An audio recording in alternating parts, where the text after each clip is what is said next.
হলো কোরবানির চামড়া যথাযথ মূল্য না পাওয়ায় অনেকে চামড়া নদীতে ফেলে দিয়েছেন কিংবা মাটিতে পুঁতে ফেলেছেন। এভাবে সম্পদ নষ্ট করা জায়েজ আছে কিনা, ন্যায্য মূল্য না পেলে করণীয় কি? প্রথম কথা হলো যে চামড়া বিক্রি করা না গেলে চামড়া নিজে ব্যবহার করা, বিশেষ করে রান্না করে খাওয়ার মতো প্রসেস আজকাল অনলাইনে অহরহ পাওয়া যায়। সো সেগুলো অনুসরণ করে আমরা এই সম্পদকে নষ্ট না করে সেটার ব্যবহার করার চেষ্টা করতে পারি। দ্বিতীয়ত কথা হলো, যদি সেরকম কোনো স্কোপ না থাকে, সুযোগ না থাকে, সেরকম সময় বা আপনার সার্বিক সুযোগ যদি না থাকে, তাহলে সেক্ষেত্রে কেউ যদি মাটিতে পুঁতে ফেলে তিনি গুনাহগার হবেন না ইনশাআল্লাহ। কারণ এটা তারপরে একরকম বোঝার মতো।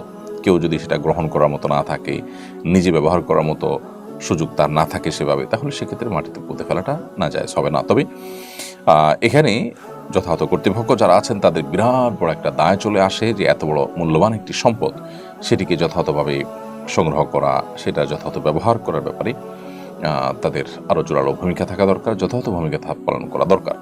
দীর্ঘকাল চামড়ার যথাযথ মূল্য পাওয়া যেত, চামড়া শিল্প আমাদের দেশে যথেষ্ট সমৃদ্ধ ছিল, কিন্তু গত বেশ কয়েক বছর বিগত সরকার আমলে এটিকে ধ্বংস করে দেওয়া হয়েছে। এটাকে পুনরুদ্ধার করাটা সময়ের সবচেয়ে প্রয়োজনীয় কাজগুলোর মধ্যে থেকে একটি।